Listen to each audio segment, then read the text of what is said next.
Welcome to part 3 of the Zenith 6D-525 radio. This is going to be a short part 3. I cleaned up the chassis. I will show you that and what needs to be done here and whether or not I can do it. We're going to take our time on this radio. So I do not know how many parts there are going to be on this video series. I got nothing else to work on, so we'll take our time on this, and I'll do the very best I can. I cleaned the radio cabinet with goop. I do not have Gojo, but it's the same stuff, I think. That's all I used on it.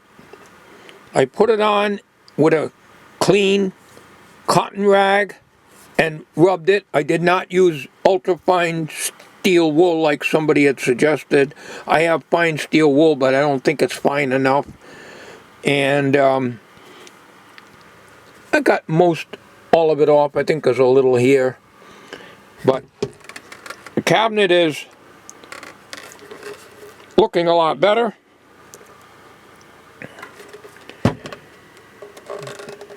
Somebody had suggested mentioned about the asbestos. Yes, there is asbestos in there. It's not powdery. Seems to be okay. I don't have any shellac or varnish. I was going to put a coat of that on top of it. On the bottom, can't remember what side it was now. Let me turn this over here if I don't bang it around here. These pieces of wood right here with the feet on them, the feet have a little nail going in there. On one side, I can't remember what side it was. I think it's this side. The whole thing was loose, and I'm going to have to stop this a minute. It's a little dark here, but I think you can see it. One of these came out, had a little nail, and it just came right out, and this whole wood would just turn like this. Oh, they had little tiny nails in here, but only on this side, not on this side. So, what I did is I removed the nails. They just pulled out by hand, got it out of the way, and got some carpenter's wood glue in here, tight bond, put it back, and made sure it was lined up, and glued it, and then pushed the nail back in, which the foot was attached to on here. And then I did this all yesterday, and then I put some weight on here and let it dry, so now it's perfect. I would imagine they're glued in. The other side didn't have those little nails, so that was added years ago. But the only thing that I did not do yet is fix this part here, which is, I showed in the very beginning, was a little loose, but it's really not. There's no way I'm going to be able to, I'm using the JVC, by the way. There's no way I'm going to be able to do that without tearing it all apart. I'm not doing that. I didn't try cleaning this yet.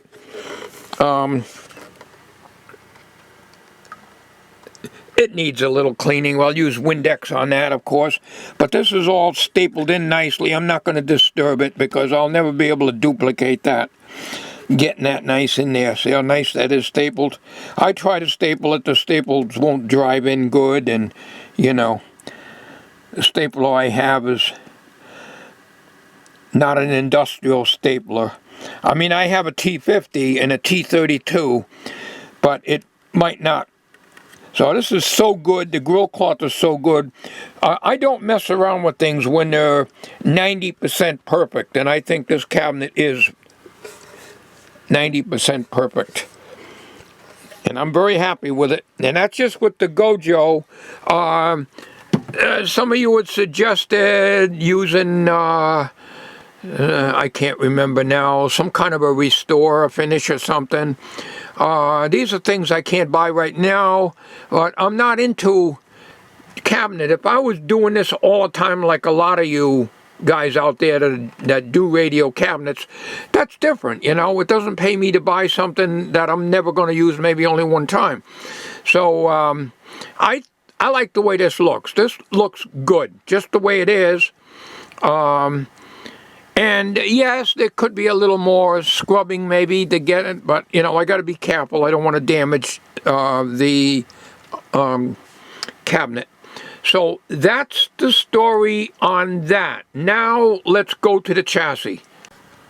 Okay, what I did, and I don't know what happened, but I'm turning the dial here. It was suggested that I oil the bearings and bushings. I did that. I backed this screw off here so that when you use the dial cord, nothing happens, and that even that is slipping. But that's nothing new. I'm not worrying about the dial cord. I just don't deal with it. See, I'm turning it and turning it and turning it, and this isn't turning anymore. It could go more, but it's not. But it is no longer connected. I can't find my pointer now. I'll use my finger. It was made before pointers. This set screw here is backed off so that this pulley does not activate the tuning condenser. So what happened was, I remember telling you it stopped about here.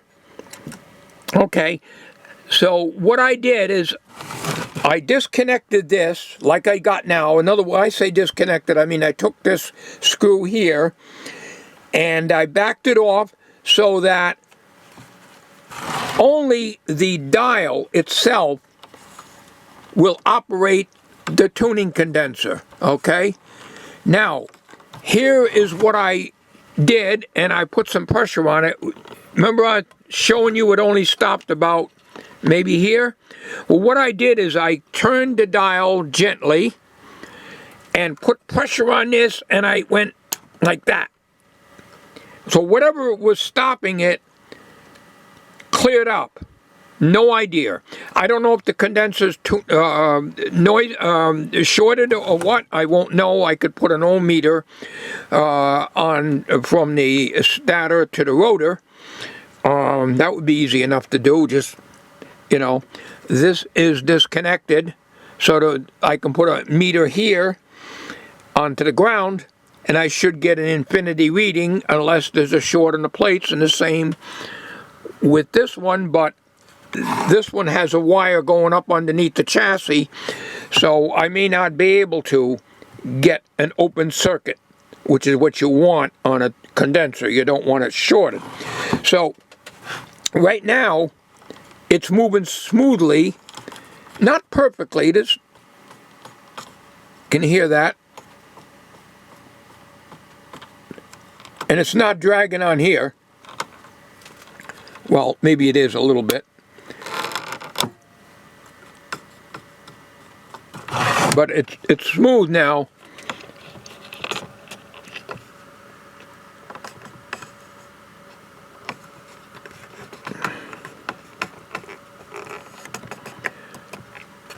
But if I put this in, there's binding. Now the binding, I didn't do it on camera. The binding that when I showed it only going to hit this far was not caused by this. Because when I took this screw and backed it off so that this is no longer connected mechanically to the tuning condenser, it still stopped here, like there was something solid that's preventing it from going in. It's only when I pushed fairly hard on it that I was able to get it to close, and then I kept working it. Again, I put, here's my stick here. I put extra oil in here, and I cleaned it thoroughly, and you can see that I cleaned this chassis. It looks pretty good. I did that after I made that video. I did it outside, and I used a toothbrush and some goop. Keep saying Gojo. I don't have Gojo. I have Goop. G-O-O-P. Same thing.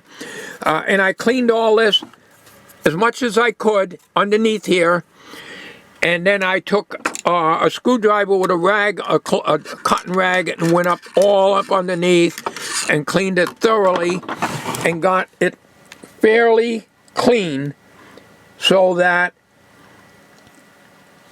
there's virtually nothing left in there. It's not perfect,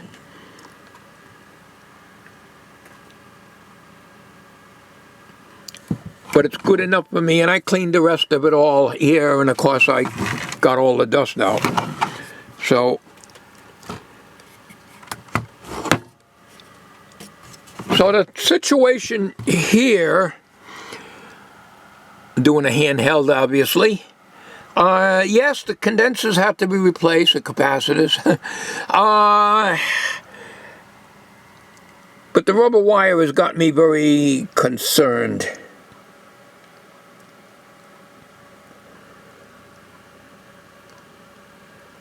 Now, I'm dead in the water, and this will be a shelf queen if any of these coils are open. It's going to be very difficult, maybe impossible for me to test continuity. Of course, I got the schematic. I haven't looked at it really good yet. But it's, in order to test the primary and secondaries of these transformers, it may be impossible for me to get at the terminals because it is crowded under there. Because normally you'd move wires around so you can get your probes in there. So I'll know that when I get in. And of course, these things are not going to be done on camera. I don't do any actual work on camera, except occasionally you'll see me solder something in or desolder or something like that. But the actual work, I need to be doing it off camera. And as I said so many times, I need to get my face within 1 or 2 inches of the work. So a magnifying light does me no good. I've had several of them. The average technician usually works 1 or 2 feet away from the work and looks under the magnifier like this. I can't do that. I got to have my face right like this in order to see with when I got my reading glasses on and a magnifying glass in front of that.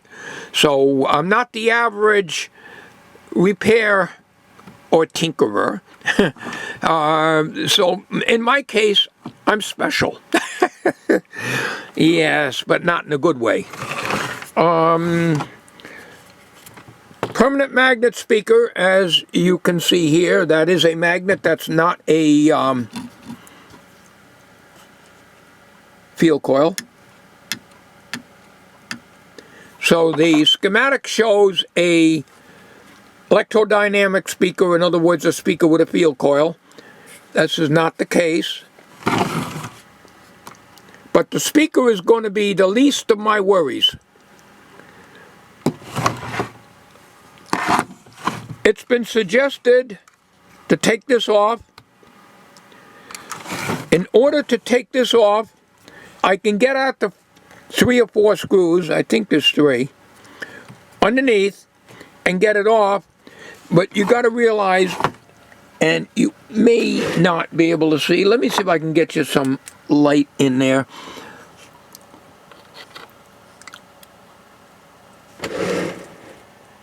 Down on the bottom left-hand corner, I think you see a little grounding strap there. There's no way I'd be able to reconnect that again. Usually they use a braid, solder to the chassis. How the hell can you get a soldering iron in there to put that back on? No way. No way. I'm not taking that out. And when you take it out, that supports the pulley for the dial cord, which means that's all going to drop out. The dial cord's going to drop out, become disconnected, and there I am. I'm dead in the water because I can't do dial cords. I will never try them. I fail every time. It's too hard to do. It's a very tight concorders in there. Yes, you can take this panel off here to get at it, but that's not going to happen. Not for me. By moving the dial, it moves much easier now.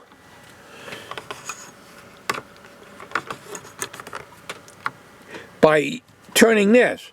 So you can change the stations doing this, but when this is in the cabinet, you're not going to be able to do it. If I connect this back up, I get a binding action. But as I said, and I want to make it very clear, that the original binding, first of all, when it stopped here, was in here. So whatever was in here cleared up. So, again, this is a show and tell. I'm not going to worry about how many parts to this, because, as I said, I don't have another project going on. So this can go on for who knows how many parts. It's really not going to matter, because when this gets done, if I successfully do it, and I don't see how I'm going to be able to with a dial cord problem. So, but if I do, and I find out that these are okay with rubber coating wire, and even if this didn't have rubber coated wire, crumpling rubber coated wire, I would never ever take an IF can apart. I just can't do it. It's too small. I don't have the eyesight for it. So enough said on that. So I just don't do that stuff. I know some of you guys will tear into them things, but you know, you guys got the eyes, I don't. And the patience. That's something I don't have. I give up easily, I'll be honest with you. But on the other hand, I have common sense that if I know I'm going to destroy something, I won't do it. The hook and pinch method is the only way I'll do it. I'll cut the leads very short to the capacitor body and hook and pinch the new capacitors in there. Not worried about that too much. I think I can deal with the caps. The only problem is getting at areas where I have to disturb the rubber coated wiring. Somebody had suggested using liquid tape, but I've never used it. I've never tried it. It makes a black coating. I think it would look like hell. I had suggested years ago on people's videos that if I had a situation where I had rubber coated wire problem, that I would take and get as much of this off and slip a piece of heat shrink down and get it up in there far enough and leave it alone. That's fine for something like this. But underneath, it's a completely different story. So the best thing to do with that is to do not disturb it. I do know some of you guys out there that will tear into this stuff and replace all of it. More power to you. I have a lot of respect for you guys that do that stuff and are able to do it and have the patience and everything else to do it. But that's not within my capabilities. Yes, this is an extension for the volume control. I understand that. It appears to maybe have been changed. I'm not going to worry about it.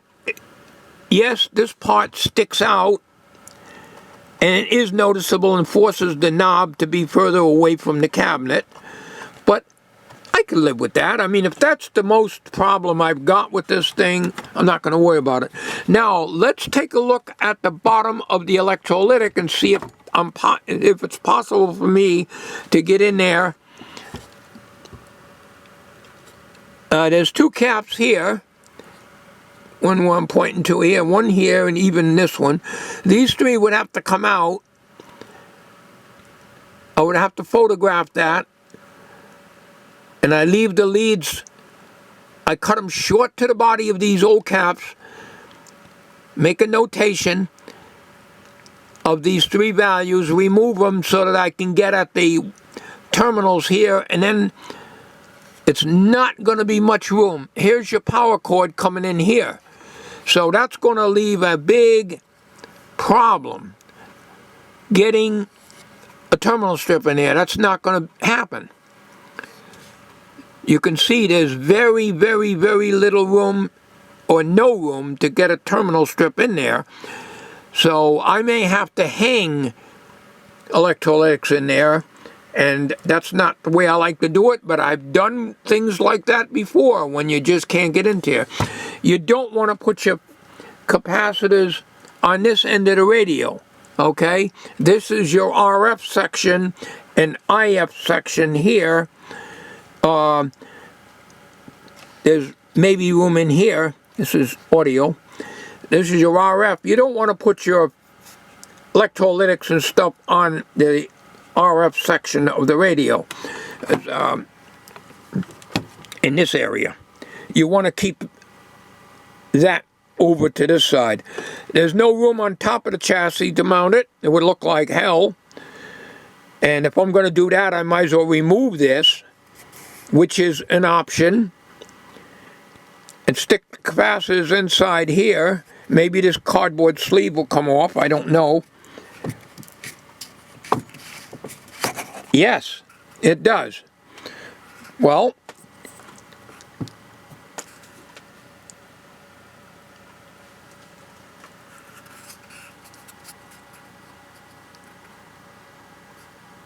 my eyes don't permit me. I don't see anything on that. I'm sure there is. Maybe there. I don't see anything on that. It might be on here. Let me take a magnifying glass and my reading glasses and see if I can spot anything on here and on here. Be right back. Yes, it's a Zenith 20 microfarad 150 volt dual 20. That's an easy fix. So we'll put two 22s in there. So that solves that problem. I think we can use the shell and remove this. I'm not going to go to the trouble. I've never tried to restuff this. I won't do it. We'll try to get this off in one piece. Maybe we can saw the top off, clean the guts out with a heat gun, pull the guts out of it, but leave this rim here, down here. See where it goes? It goes over the top of that rim, so that's what holds this on. And that would look damn good. That fits tight. So we'll cut the top off. We're not going to cut it down here. We could cut that all off. Yeah, and I think that's what we'll do. We'll saw it right there, right at the ridge. Leave this base part on. Of course, we'll have to remove the whole thing in order to saw it with a hacksaw. We'll just hack it right across whatever's in here. We'll separate this, and this base will be all that's left. So all you're going to have is this base, and then we try to mount this base back on here. That may be an impossibility because of the rubber wire and the congestion. But these are thoughts. They have to think these things out. And then you'll have two 22 microfarad. We'll use 160 or 250 volt capacitors in here. And then we'll slide that down on the top. It'll look original. So that's my thought. And then for this, we have to be careful with these because as I'm moving it around, if it comes off, I'll know where it goes because I make a video documentation of everything. But the biggest issue is two things, of course. The tuning condenser dial cord assembly and the rubber-coated wire. The IF cans, I'm dead in the water if they're open. Dead in the water, I will not attempt it. What will I do with the radio if that's the case? Well, it's a nice looking radio. It can be a shelf queen, but I don't have a shelf. I don't have any more room to put anything. But I'm glad I bought it. It gives me something to work on. I like the radio. It looks really nice. So that's the story there. Let's see here. Looking down at the base of that electrolytic, from what I can see, which is kind of dark in there, I get those condensers out of the way, I might be able to do something. But that's the first thing you got to do when you do an electrical restore on any radio. Two things. Always change the filter condenser, especially in something that's almost 80 years old. It's older than me, believe it or not. 1941, I was born in 43. So, this is older than me. Two things you replace. Filter condensers and the audio coupling capacitor to the grid of the audio output tube. Those are the two most important capacitors rather, that need changing. So if you do nothing else, they have to be changed because they're going to be leaky. They all got to be changed. There's no question they will get changed. Whether any of those resistors that are buried, whatever there is under there, will get done or not, I don't know. Of course, naturally, I'll test everything. You got the body and dot dog bone type of resistors, and you know the problem with them is colors do fade. This appears to be red. That's orange dot right there, I can see. That's not bad. The wiring is much thicker on these. I'll use a pointer stick on these components of years ago than the new modern resistors that you get. So yeah, I do the same thing. I do not mess with the tube socket. I'll cut, if the resistor is bad, find out what the value is, cut it close to the body, hook and pinch on each end, because the leads are very, very thin on these new resistors. Chinese junk, you know how that is. But that's the way they are with the new components. The wiring, the leads are very, very flimsy. So you want the support, and these leads will act as a good support for the new replacement resistors on whatever I'm going to replace in there. As I said, your mica very rarely ever go bad.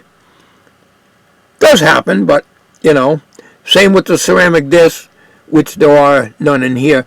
But you can see on the IF cans, I'm not disturbing that, but I'm going to do my best to check continuity, trace out the circuit. Even though the schematic shows the model number, as far as I know, that is the correct model number. Everybody, about 95% of the comments said it was a Zenith model 6D-525. Some of you had different numbers, but the majority of you said that, so that's what I'm going with. And it shows a field coil for the speaker, and it isn't. Let's see what we've got here. Get the contrast, the reflection. It's not really showing much. There's that label that I showed you when I was using the Sony camera, but it's upside down. I don't think that's a model, for what it's worth. Let's see.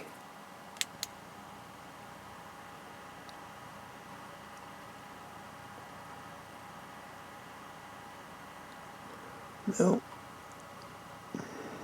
The power cord comes in on that little bakelite thing there.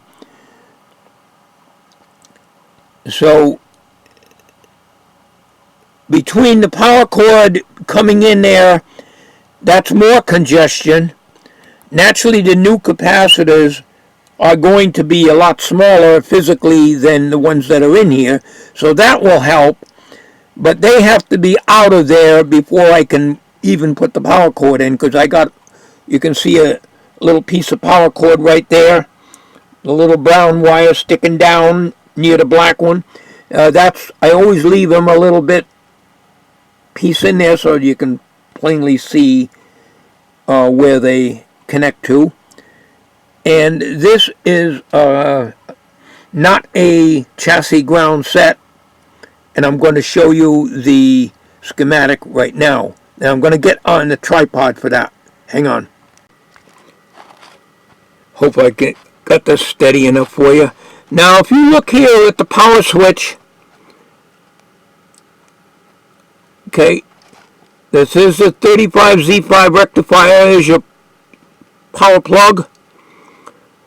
They got the switches. Most of them switch in the grounded side, which is wrong. If you look, and I got to take the magnifier away, so I'm having a hard time finding it. So I'm going to be fishing around here, trying to see where I am. I can't see that. I'm just using the reading glasses. I normally have a magnifier in front of it, but I got to show you, so I got to take my eyes. I got to put the magnifying glass down. Okay, you can see where the switch goes.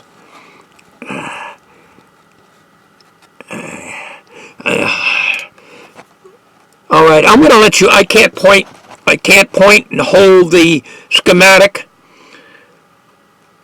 and hold the magnifier too. I need the magnifier so I can show you. And I can see what I'm doing. The switch, there's a capacitor there. I cannot read that.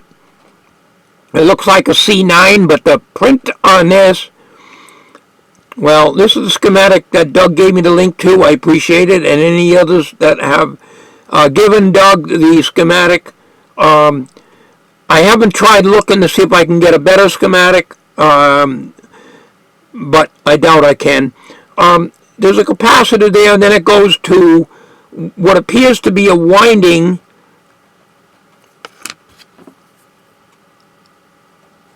That might be the dial light. I think that's the dial light. There, okay. So, that's just probably a bypass, I guess. It's not a filter cap. Not a filter cap. I had no idea why they would use a capacitor. It can't be the dial light. You can't light up a 47 bulb or whatever's in there with a capacitor in series with it, unless it's a huge electrolytic. So that don't make sense. I don't know what that is, why a capacitor is there, but it's not gonna. If that's a bulb, it's not gonna light that. Not a capacitor will not light that bulb. Usually the pilot light is on a tap of your 35Z5, and that appears to be a bulb, but I think it's a tap. I don't think that's a bulb. The tap also shows a resistor here, so I'm not sure. I need this thing blown up a foot square just in this area alone. But okay, now let's continue on at the other end, and I'm going to get that to keep.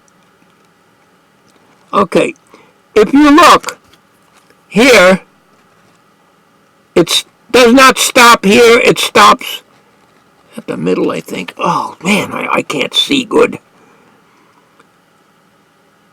I think it stops at the middle. There's 3 wires here, 3 lines, 1, 2, and 3. It stops at the middle one. So,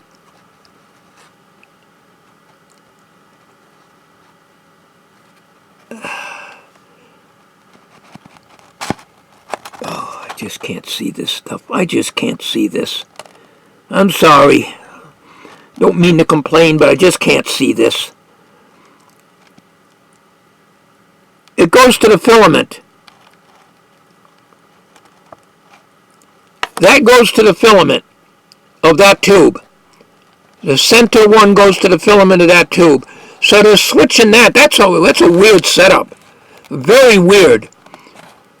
So maybe I don't need a polarized plug because there don't seem to be a common negative. This here says,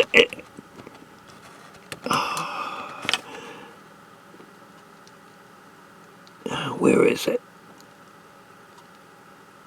somewhere on here it says denotes chassis. I don't know. I can't find it now. I'm wasting a lot of time here. But I'm having a heck of a time trying to, let's see, I just can't see it. Alright.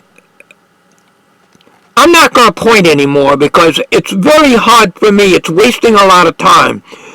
Just follow the schematic with your eyes, which are 1,000 times better than my rotten eyes. Look at the switch right there. It disconnects and connects to the bottom 3 horizontal wires. Okay?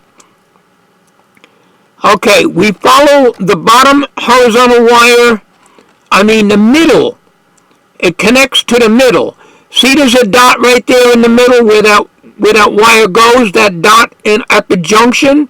Well, that's the connection. Okay? So let's follow it to the right and see where it goes. It goes to the field coil, which does not exist on this radio. Now, this is a puzzler. If it goes to the field coil, it is not common negative. Alright, so, where is common negative? On the other side, where it's not switched?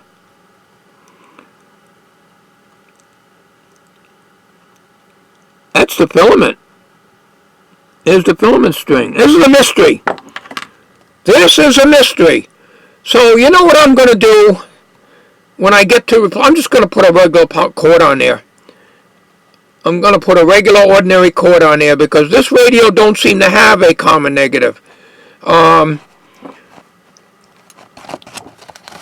don't think there's any problem. Let me stop this. This radio don't seem to have a common negative, at least in normal fashion that I am used to. And we'll get to that point later. We got an awful lot to do before we get there. So I'm going to end this video. Again, this is another show and tell, but I can't jump into this. I'm sorry, I'm holding this tripod at an angle and I'm shaky because I don't have an adjustable bench tripod. The one I'm using now is real low to the bench, but it's not adjustable, so I have to hold it up with my hand. Okay, I'm ending this video now. You can see where I'm at. That schematic I don't think is the right one for this video. For this radio. Thank you for watching, folks. That concludes part 3. Thanks for watching.